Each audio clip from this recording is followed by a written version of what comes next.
Yeah. Hello and welcome to Scott Schilling Speaks. Another episode here today. I'm your host, Scott Schilling. Have a friend and somebody who's going to share some uh, great information on her new book, Face to Face: Smart Conversations with Yourself, Your Teenager, and Your Young Adult.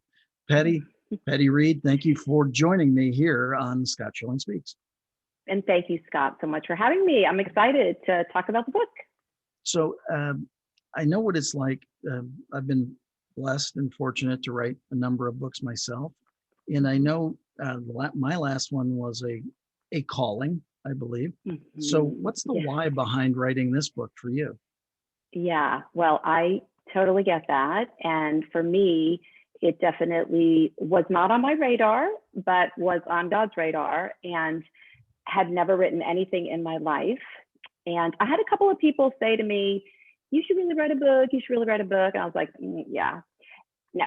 And let's see, it was, I want to say November 2017, and my daughter had just left for her dream of being an actress in New York. And so I was home and I was just, sitting at the dining room table, drinking my coffee. And I just felt like the Lord, tapped on my shoulder and said, I want you to write. And I tried to tell him that I was the wrong person. I'm not that person. And he was like, yes, you are. And so I did a little wrestling with him. And then I said, okay, but how do I do this?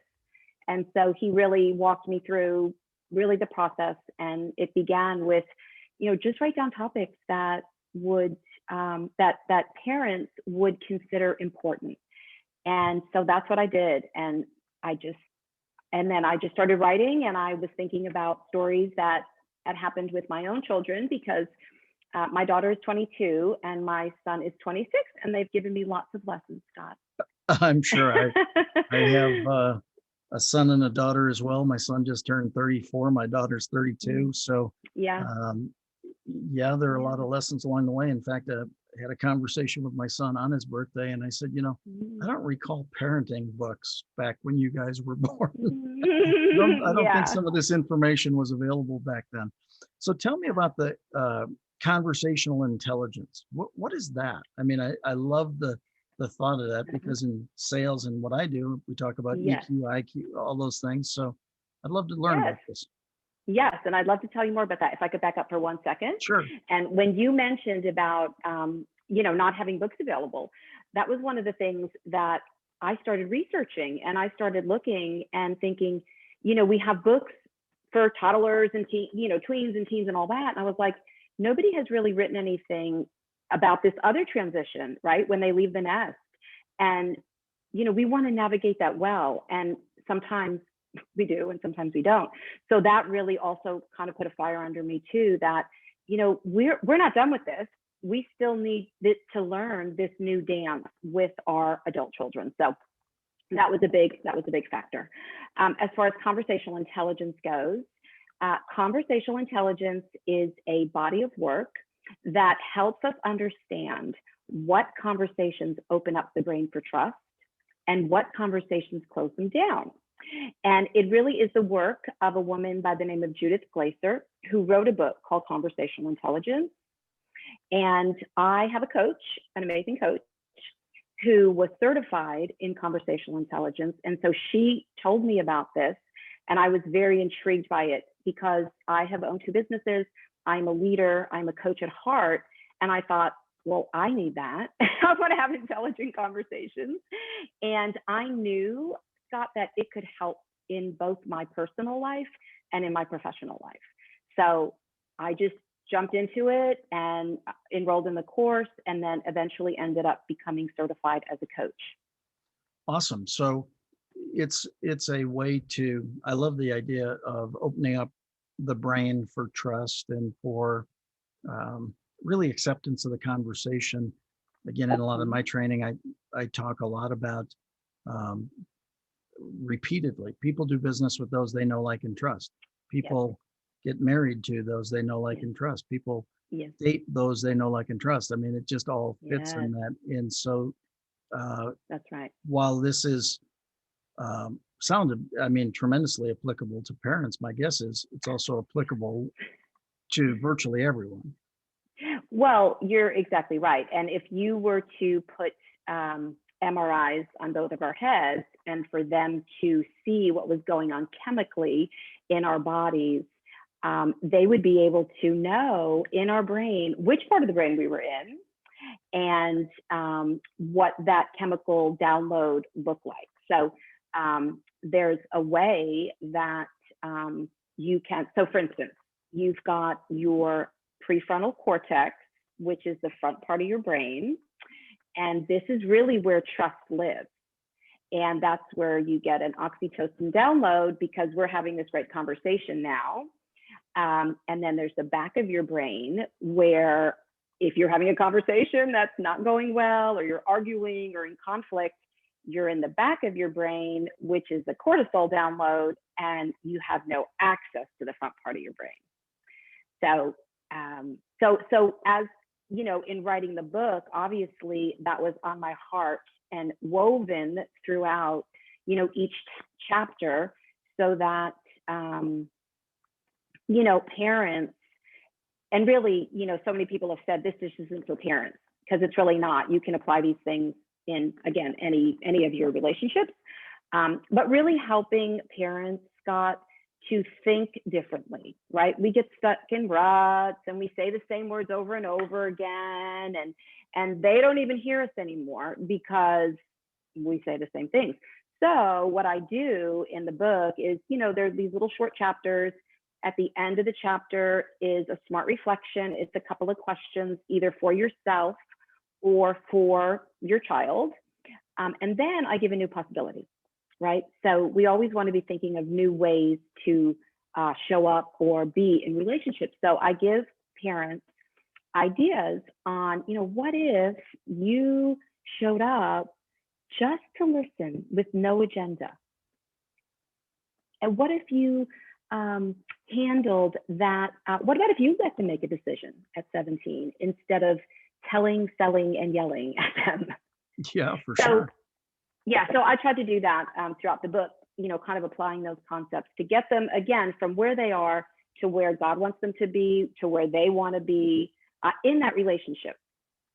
So how would you like this book to really impact the parents of those older teens and young adults? Yeah, well, my heart really, Scott, is to help them stay in conversation with them, because if you are not in conversation with them, you cannot impact them or influence them. And we know as parents, right, that, you know, they're our prized possession and we want them to make good choices, and they don't always do that. But if we're not having conversations with them and we're telling them what to do at 19, and not that we can't have a say in things, do you know what I'm saying? But we need to let them grow and learn. So really that parents would, you know, we're the ones who kind of need to make some adjustments, because I would assume that you want a long-term relationship with your child. So my aspiration really in all of it is to help parents create an environment where they can call out the greatness in their child, and really affirm the things that God has put in their hearts. And in doing so, you're going to create that, you know, life-giving, sustaining relationship over the years. Yeah, I mean, what an awesome process to go through, certainly. And especially at a time like this, that we all have been through unprecedented times. And I even said that from stage not too long ago. And I actually took it back and said, well, they are kind of precedented. They were just a long time ago, a couple thousand years ago when some of the things happened. But with what happened through the pandemic and churches being shut down and people not being able to gather to worship, that has to add to the difficulty for parents to let go and really let God do the work with their kids today, right? Well, absolutely. And obviously, we were all impacted differently by the pandemic. My daughter lives in New York. However, she came home for 4 months last year. And what I had actually mentioned that, I think, in the introduction to the book, that, you know, these adult children are back home with their parents. And what's happening? What kind of conversations? Because I know I had some doozies I with my bet. daughter, and so and they didn't always go well. But there's always the cooling down, coming back, and sorting things out. And I think where I would say that we are at, my husband and I are at, is our kids are surrounded by different influences because of social media, because of podcasts, their friends, and so they're developing their own ideas and thoughts, and they might be different from how they were raised. And that is not easy for, for parents who have an idea or an expectation with how their children are going to think and be, as adults. And we've certainly faced that. But I think the important thing is, and the very last chapter of my book is called Their Voice. And I wanted to put that last because that is something that I am passionate about. And that is, how are we developing their voice? How are we allowing their voice to come out and share their thoughts and share their opinions and share their dreams? This is not your life. This is their life that God has given them. And that's kind of a tough pill to swallow when they are not following that path that mama and daddy, thought they would be on. And so, I mean, we had to make adjustments in our parenting and what our children wanted to do when they, got out of high school. And so it's really about what God wants for them, not so much what you want for them. Well, absolutely. And it again, I think through some of the twists and turns that have happened over the last year, and it wasn't as if technology and real world events weren't causing enough havoc, that we had to that we had to, Yeah. with with Christianity and Yeah. spirit and people following what they learned. I mean, like, things have changed so dramatically. I So know. that's why, again, personally, I love the idea of the devotionals and what they do. So what's the format of the devotional in here? And from that, what can parents expect?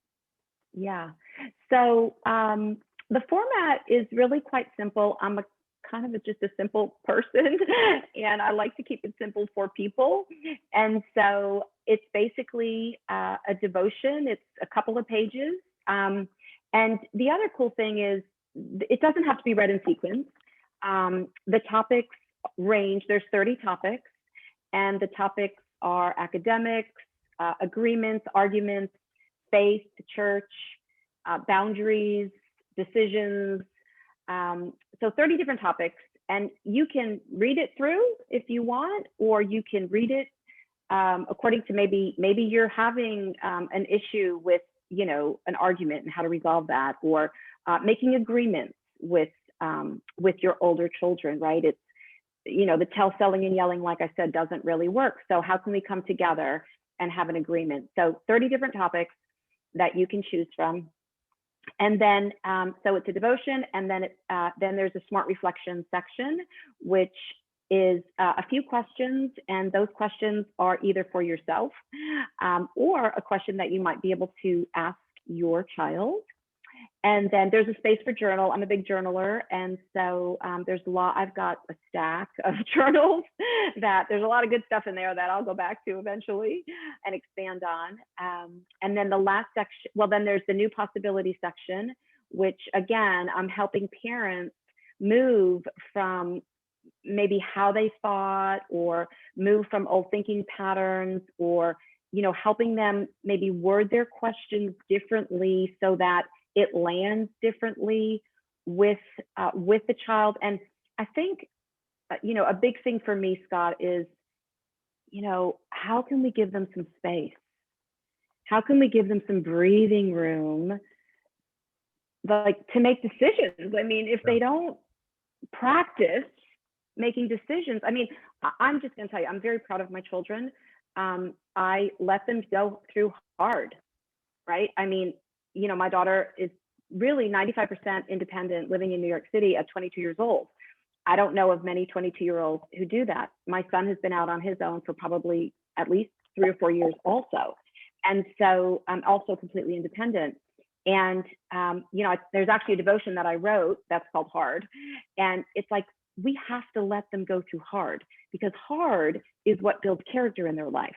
Hard is what builds resilience in their life.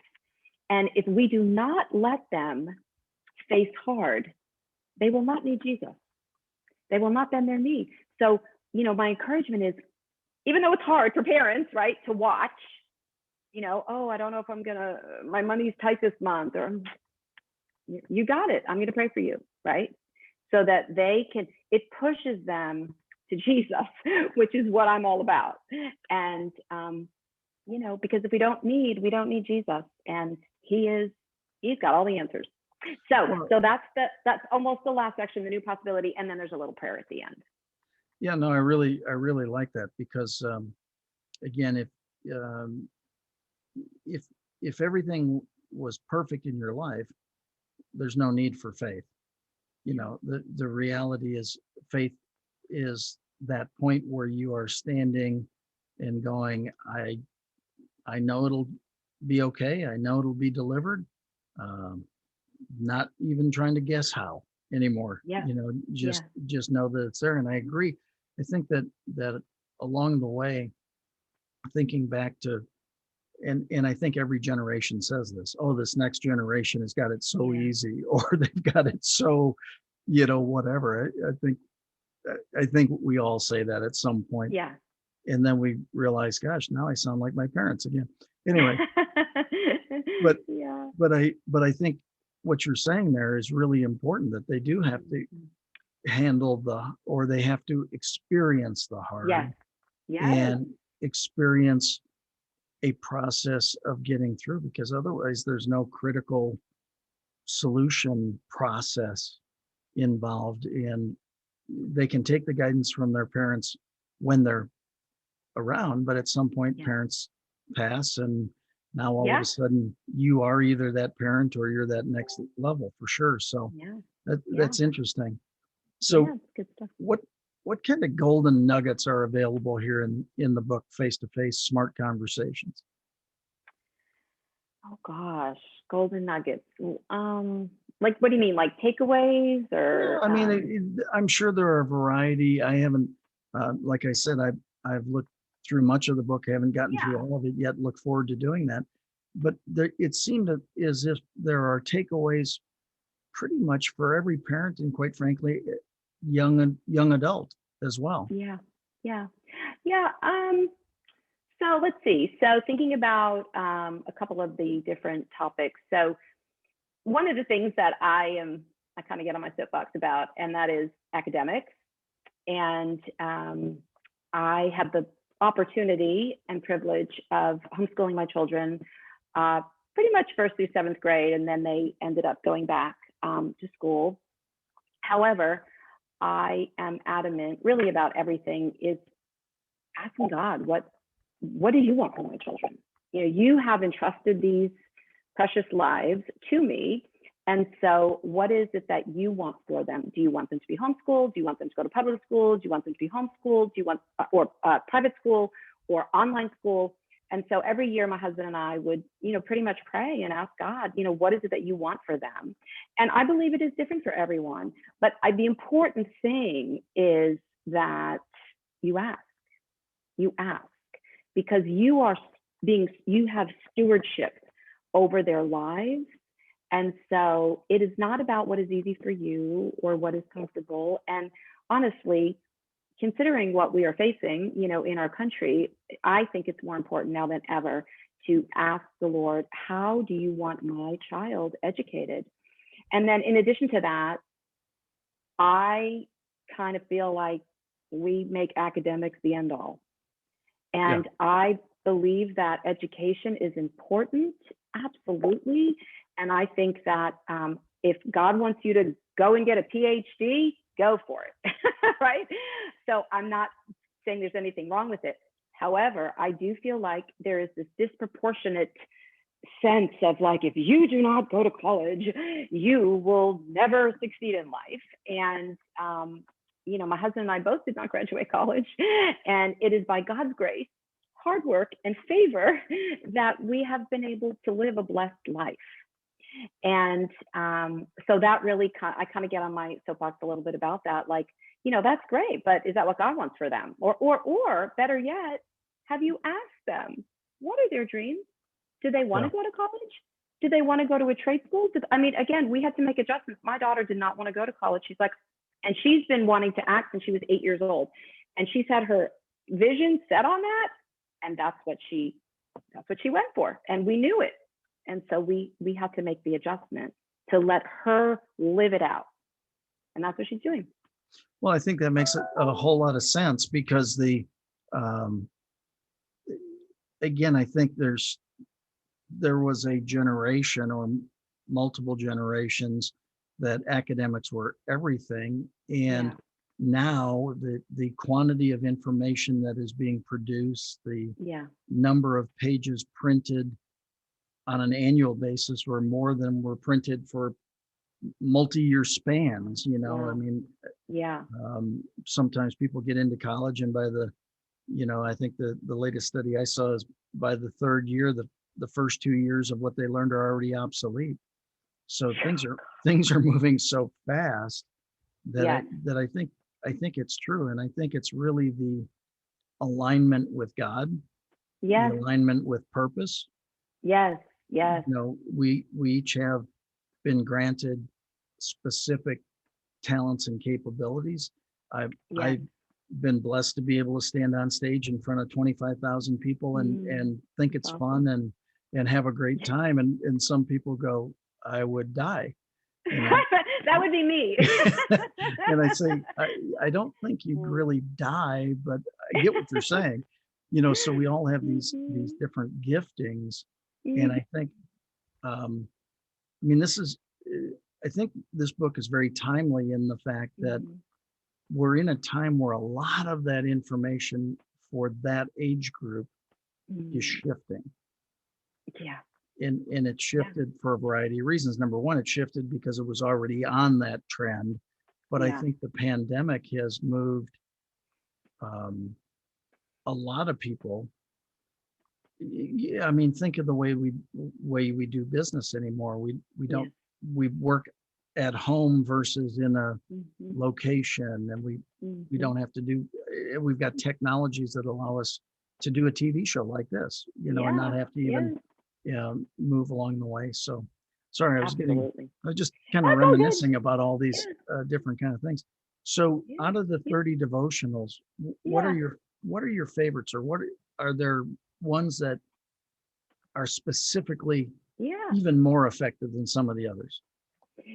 Well, I feel like it's going to land differently with different people. And it's funny because people have, sent me messages or, the reviews that they have put up. And it's so interesting for me to read those, because what I thought was like, oh, that's okay. They're like, oh my gosh, this was awesome. And so, I think that really it lands with people differently, and where they're at, what they're going through, what they need, which is awesome. But I would say that, favorites, one of my favorites, I actually had a friend of mine ask me about this recently, like, what are your favorites? And so one of the first ones that comes to mind is the devotion called Silver Linings.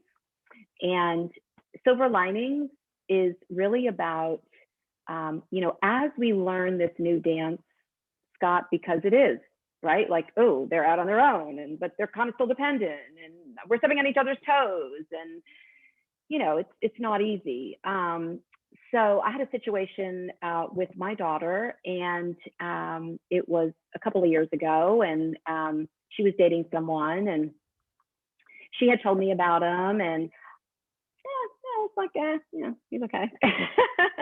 However, because I was open and listened, she was confiding in me, which I was like, okay, Right. I'm privileged that she's even opening up her life to me. But what I got to see and what I consider the silver linings, I got to see other aspects of her life. Like, I may not agree with who you're dating or your job or whatever it is that you're doing. However, if we can look beyond that, and if we can look for, wow, she values her friends. She put her friends above that situation, or she didn't take that job because she didn't feel safe, like in that environment, because that guy was looking at her weird, or whatever. So, Sure. so if we can look for silver linings in their character that we can call out, that will help solidify their identity, who they are. I had a situation just 2 days ago with her, and I won't get into the whole story, but I was able to call out in her. She was able to use her voice, which again, I helped her develop that. She was able to use her voice and basically, say that she basically taught others how to treat her. And I was able to say that I'm so proud of you for teaching others how to treat you, because we do teach people by what we allow, right, Sure. in our lives. Absolutely. And so here she is, 22 years old, and she's doing that. And I was like, that is so awesome. That is going to stick with her. I said, I'm proud of you for doing that. Like, oh, that like reinforced that in her, which just was a beautiful thing. It was a beautiful Yeah. thing. Again, it was not long ago, my son's 34th birthday, and we were sitting talking, and I said, there weren't books written, or at least I didn't know about them. And now there's so much information and so much, but I think the key, and what's really important about your book here, is the fact of having conversations. I Yes. think it's the actual action of communicating. This generation is, or these last couple generations have been the technology generations that, let me text you, we don't actually talk. A phone, no, that's a texting device. That's not a phone. We don't, Right. we, Right. we don't do that. So I think what's really important about your book is it encourages having those face-to-face Yes. smart conversations. Is Yes. that And what you're finding from the folks that have been reading it and well, putting it into action? what I was going to say was, obviously I wrote a devotion called Conversations, and actually I'm developing, some talks around that, the chemistry of conversations. What do they look like? How can we have them? How can we engage with others so that we can build strong relationships? And so there's things in that devotion like, asking the open-ended questions, and not asking yes or no questions, but what else about that? And tell me more about that. And how do you feel about that? No, because when we do yes and no, I mean, that's it, right? So Right. how can we keep drawing them out? And again, you have to kind of learn how to navigate that too, because sometimes they're like, you're asking me too many questions. So True. that's, to me, lean on God for that, to know, how much of that needs to be done. But again, asking those open-ended questions. And then in addition to that, Scott, the nonverbal cues. Yeah. Right. Very Paying much so. attention to those nonverbal cues. Do we have our arms folded? Are we having eye contact?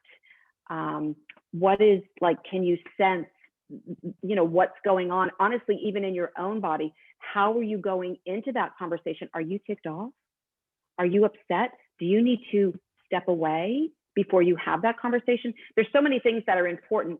If you want a productive conversation, if you want to make progress and build that relationship, you've got to do your own self-checking and self-awareness so that you can go into that conversation in a good headspace. And what I tell people is, especially for important conversations, to take a moment to be quiet and to think on, why do I love this person, right? So say I'm going to have a conversation with my son or my husband. So I'm going to sit. I'm going to think about all the reasons why I love them, just the gift they are to my life. Because what that does, when you think on that, there is a chemical response in your body, Right. and you do have an oxytocin download. And so that will put you in a good space for them to sense that. And so those kinds of things are just important. That's awesome. I mean, I love that. I was just doing a training earlier, and it was talking about presence and being present, and so I love that thought of almost the pre-conversation Yes. with yourself prior Yes. to the conversation from that side. I like that. I'm going to steal that pre-conversation. No, you don't have to steal it. You can borrow it. You can have it. Yeah. So where can people get the book? How do we help support you and this mission that you're on? Yes. So really right now you can get it on Amazon. That's Okay. the best place to get it. Yep. Amazon face-to-face, smart conversations with yourself, your teenager, and your young adult. Well, thank you for your time here today. Thank you for sharing all this, and we'll make sure we'll do everything we can to get some more of these face-to-face conversations going along. Thank you, Scott, so much. I appreciate it. Really. Thank you all for being here for Scott Schilling Speaks. We'll see you again tomorrow, exact same time. God bless. Have a great day.